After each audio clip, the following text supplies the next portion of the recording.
How you guys doing today? It's another day after work. I'm literally still in my high-vis clothes from work. It's, I don't know. What time is it? 8 o'clock or something? Today, we got a good one. We're making a recipe I haven't made yet. We are going to be making canned glazed carrots. We're canning them in quart jars. The carrots are from my garden. And the only ingredients that you're... Whoa, so that's slippery. The only ingredients you're going to need are carrots, OJ, and brown sugar. So the recipe we're using is a Ball Blue Book recipe, so it's certified, lab tested, yada, yada, yada. The recipe, I'll put it in the description if you guys want to have a copy of the recipe. The recipe calls for 3 quarts. So what I've done is I have just bumped up the quantity of ingredients here for 7 quarts. I've got a 21 quart canner. We're going to do 7 quarts in there. So that's all we need. So it's not complicated. So we're just going to go through this fast. 5 cups of brown sugar. Boom. Get 5 cups of water.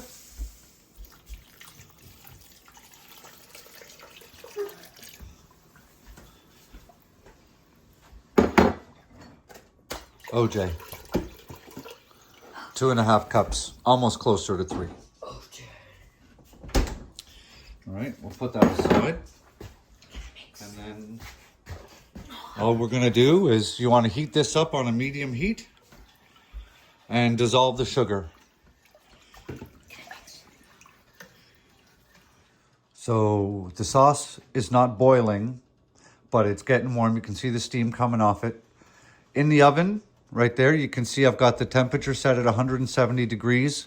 The canning jars are washed and in my oven, staying nice and warm. So we're going to pull those out. We're going to put them on the counter. We're going to start filling them up. So I've got a big bowl of carrots. I peeled and cut these last night, threw them in the fridge. Sometimes with carrots, when you're working with carrots, because you have to do so many, there's at least 15 pounds of carrots in here before they were cut and peeled. So obviously there's less because there's no peels. Also, when you're canning carrots, if you don't want them super mushy, my kids don't like super mushy carrots, I try to cut them into larger pieces. They tend to hold up to the heat a little bit better when you're canning them. So all we're going to do is we're just going to fill all these jars, and we want to leave 1 inch of headspace in the jars.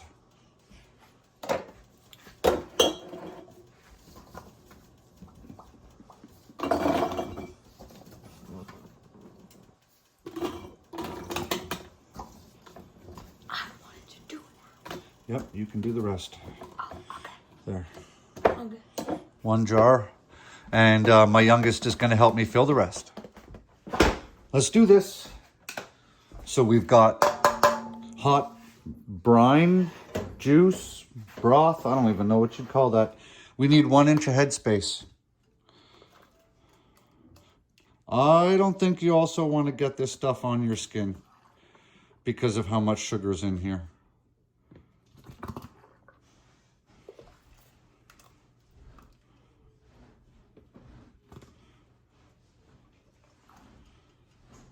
Almost looks like I'm filling it full of Coca-Cola. Right. So just like that, fill them up. We need 3 inches of headspace, we need 1 inch of headspace. So use your measuring tool. There's your 1 inch right there. All you do is hold it on the edge of your jar like that. And if the bottom, hold on, let's do this better here for you. There you go. If the bottom touches your broth or your brine or whatever liquids you're in there, you're good. So I need a little bit more, so I'm just going to make sure all these are ready. All right, now take your tool, and you need to debubble your carrots like that. Get that right down in there. Get any of those bubbles out. And you might find after you do that, that you need or possibly need to add a little bit more liquid. Sometimes that happens. Once you have debubbled your carrots, get a little vinegar in a bowl, get a paper towel,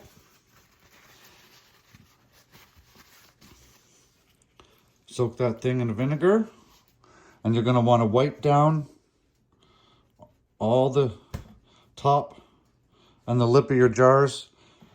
These were clean until I started to debubble them, and then I got sugar on the top. So yours are probably going to end up something similar to that. You don't want sugar on here because then your lids won't stick properly. A couple of swirls around with each one. The vinegar dissolves everything it needs to. Cleans them up like that.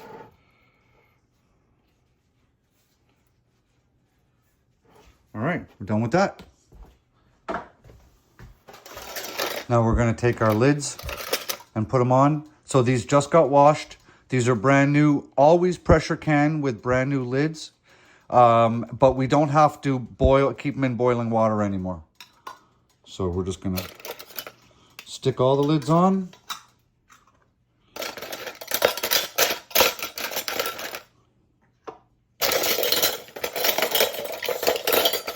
Right here.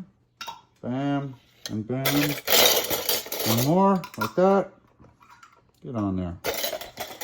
And then when you put your rings on, you want them finger tight, just basically like that. You don't want to crank them down. You want them a little, just finger tight. If not, you can have siphoning issues and such.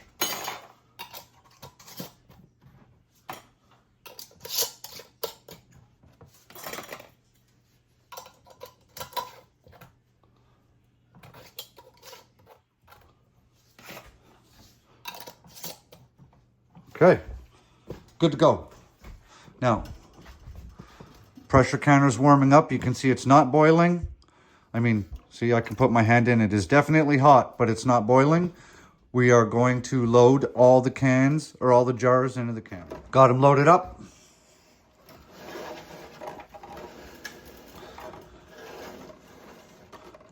Crank the heat on your stove. Put your lid on. Lock it down. Do not put the jiggler on.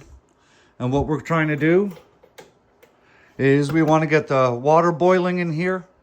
And once that starts to boil, we're going to see steam shooting out of here. When the steam is blasting out of here, we're going to count 10 minutes. Once 10 minutes is up, we're going to put the jiggler on.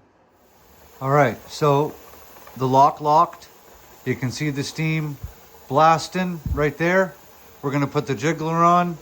And I'm making lunches for me and the boys while I'm at it. Wait.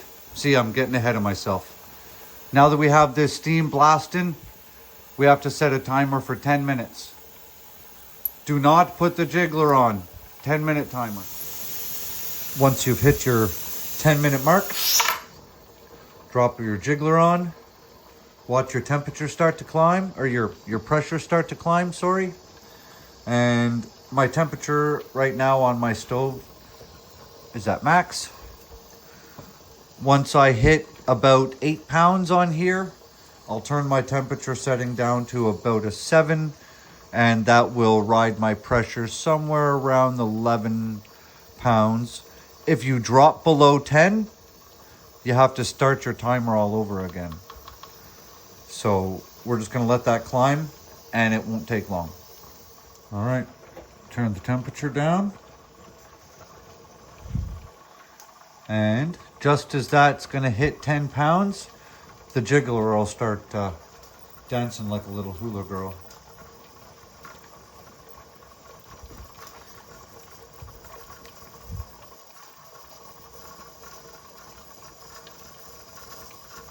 There we go.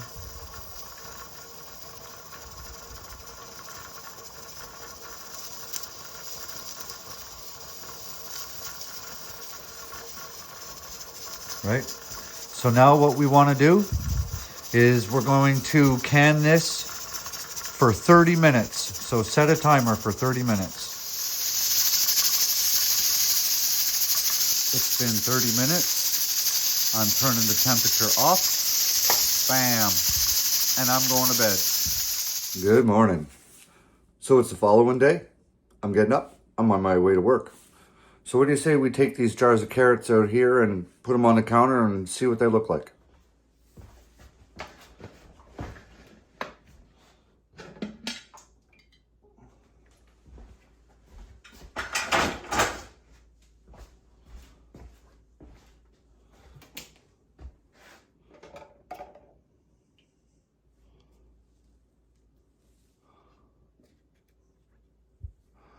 That looks pretty damn good to me. All right, let's pull them out. We'll stick them on the counter. Well, we got them out. All the lids are good, so that's important. So there we are.